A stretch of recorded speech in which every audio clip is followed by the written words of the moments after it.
Hello everyone, right, I'm currently stood in hut 104 of Stalag Luft III, which is where the real Great Escape happened. Who do you think you are kidding, Mr. Hitler, if you think we're on the run? We are the boys who will stop your little game. We are the boys who will make you think again. 'Cause who do you think you are kidding, Mr. Hitler, if you think old England's done?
Right, currently stood inside the cooler in Stalag Luft III, also known as a confinement barracks.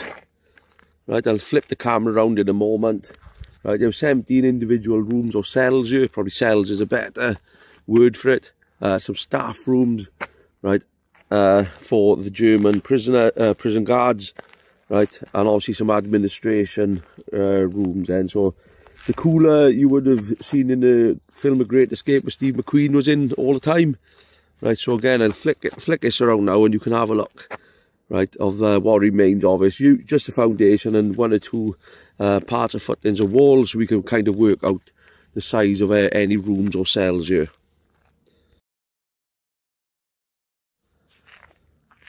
So here's the cooler, or what's left of it. See the outline of a cell here. And there's 17 of these here, right.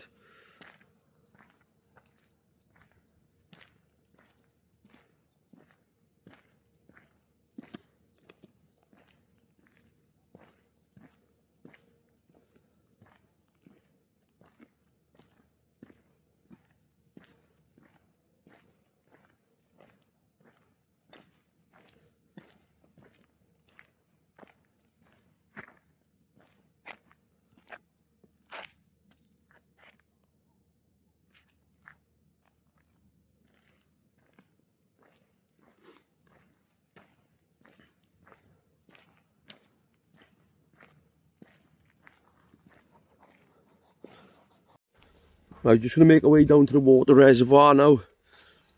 This is probably the main structure that's remaining from Stalag Luft III, right, in probably the best condition here, right.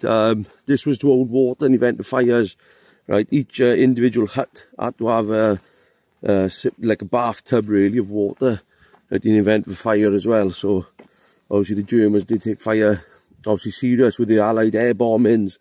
Right, obviously everything being made of wood, right, so again, obviously the water, and from what I've read, this was required as part of the Germans' insurance policy for a prisoner of war camp, which is a bit strange, that you think in a war they'd have to have an insurance policy. But so these were part of the insurance, believe it or not, right, for the prisoner of war camps, right, and they had to have certain things in place in the event of a fire, and this is one of them.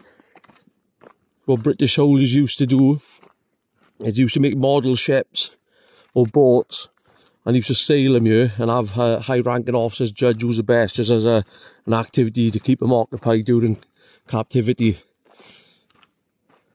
So this would have been filled with water back in the day. An event for fire.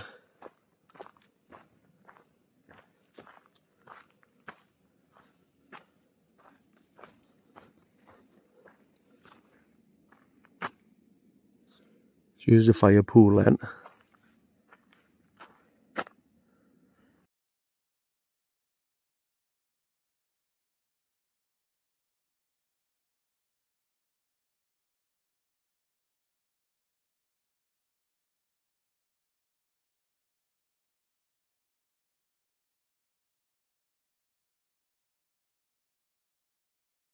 I remember the fate is past, it's destroyed, but there's quite a bit left of it, if that makes sense.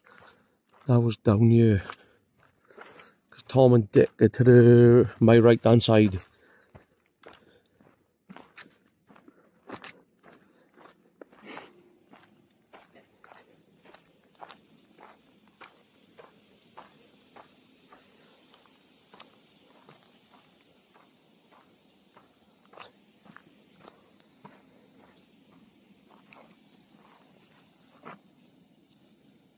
This, I would say, would be the cookhouse.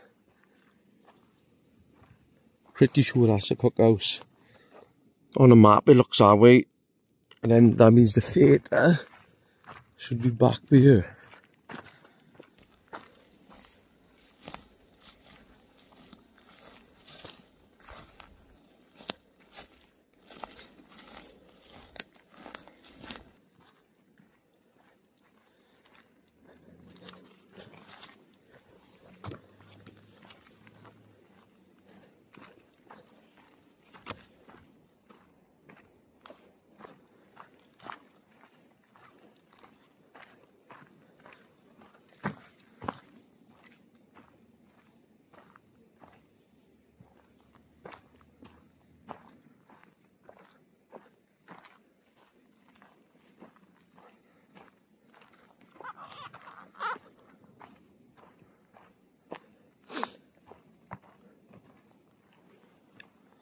Here's another hut actually, just further back.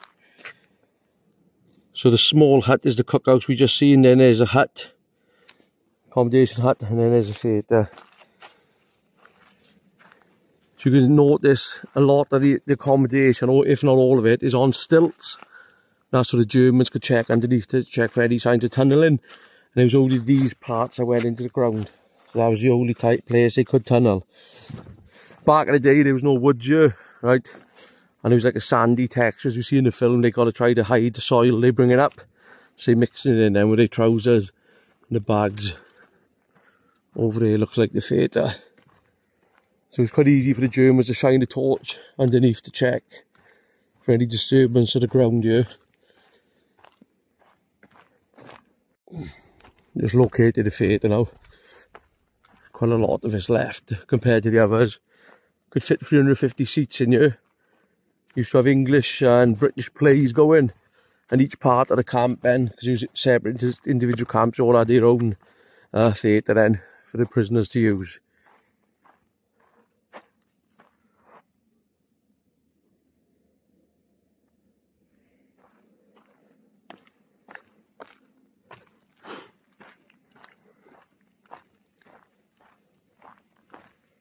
A large building actually.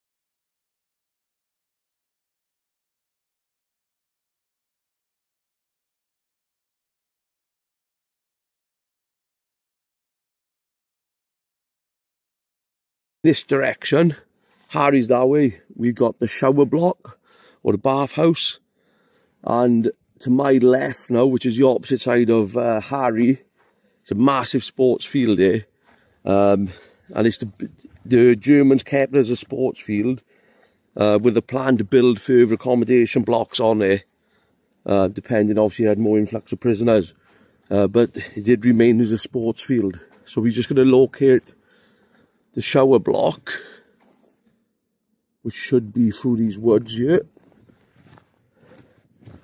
And then we'll have a little wander on the sports field. Not that there's nothing left of it. As with everything, right, it's been forest been planted on top. It's all gone, but we'll have a little wander as well.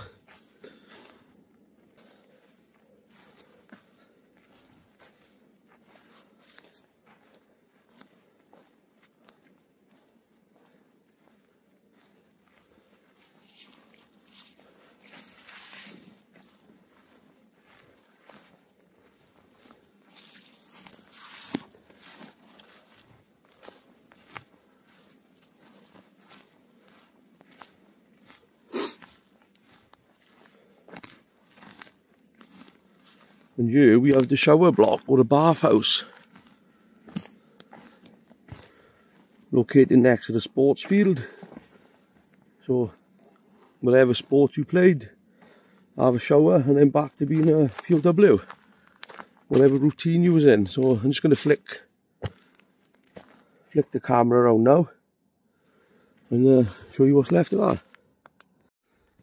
So here's the bathhouse, or the shower room. Sports field is there, right? Obviously woods planted. So this is directly to the left if I orientate you to Harry that way, and you've got some drains for the showers, right? So quite confident I've read the maps correctly, and confirmation with the shower drainage systems here. Obviously we're in the right location.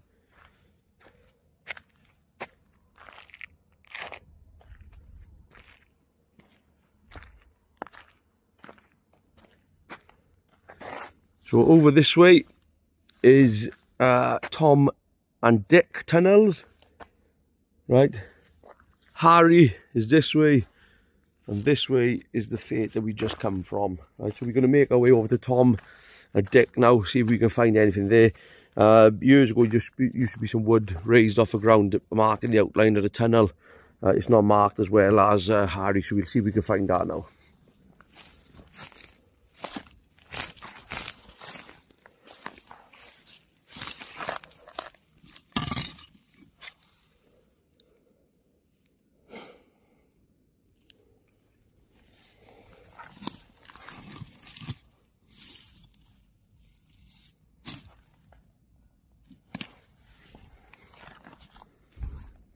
Got to be around here, innit?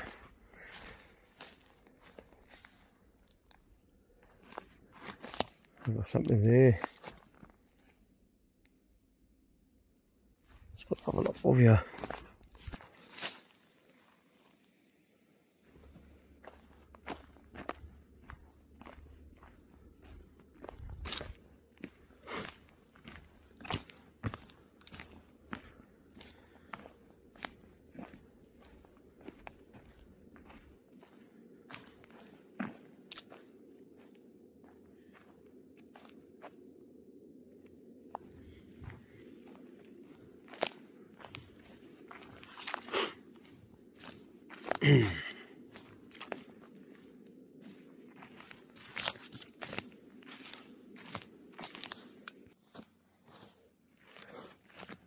I just found something else here now, another hut. See some rubble left over, some brickwork. This brickwork's probably for the stilts of the hut, to keep it off the ground.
And this building, according to some documents I've been researching and reading, is the sick bay, 40 metres long.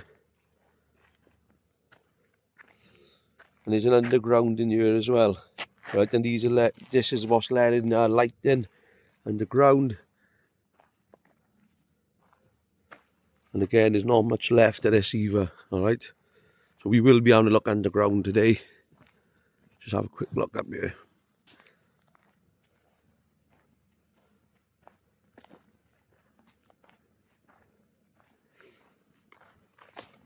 You see, it used to be tiled back in the day. The outlines of tiles here.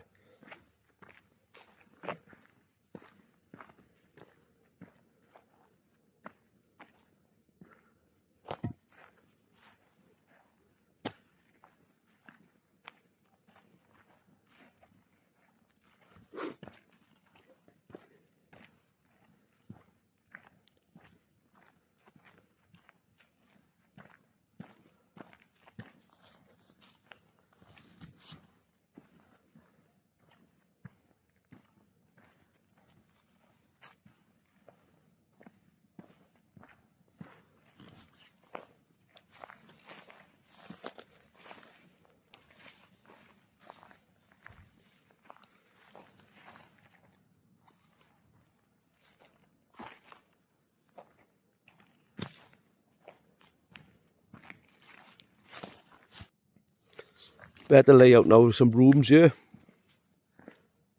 There's quite a lot of rooms here, so I'll have to have a look how many rooms were here for the Great Escape. The sick bay here at Stalag Luft III, it was quite a large one, so I'm wondering, is this for the full camp or just for North Camp? Because it's quite a large one. To be honest, the biggest building here in the North Camp. So I'll check some aerial footage, right, to see if we can work out if his sick bay was for the full camp, because this camp had a north, west, south camp. It had a German camp for the German soldiers, right, the Luftwaffe, right, and it also had an east camp past them as well. And so it's quite a large area. So all of this would have been, for kilometres, a prisoner of war camp.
Right, I'm back in Hut 104, where we're going to walk the Tunnel Harry on the way out.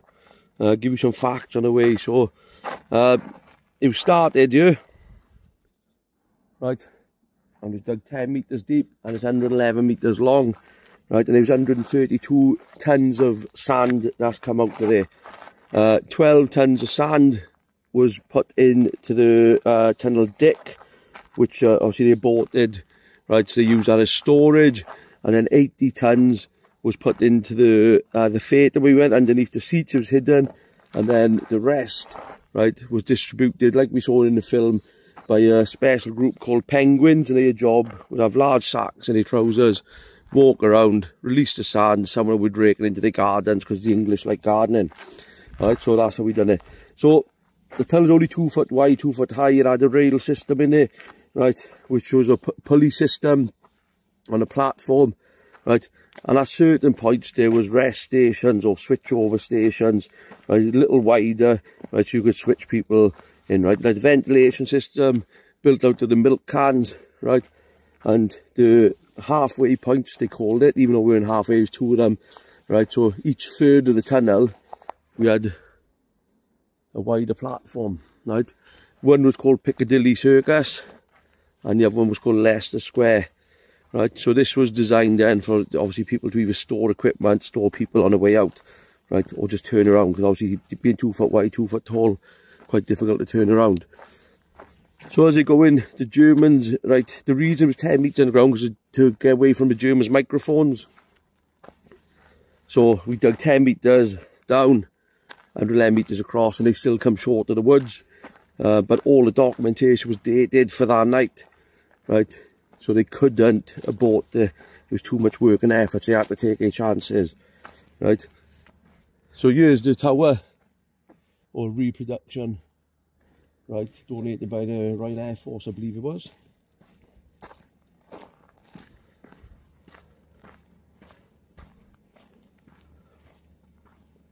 And here is the original location of the tower.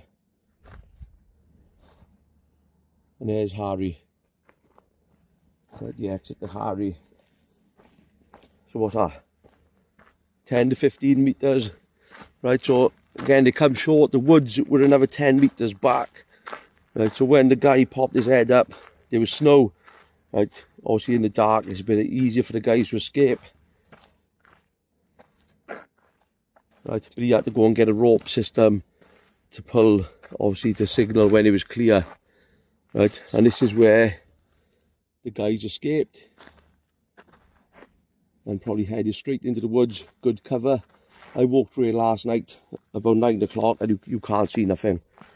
I don't know how many trees I nearly walked into. So back in the day, right, they would have had that same problem, but a bigger problem, because they would have been under a lot of pressure, right, to get away as quick as possible.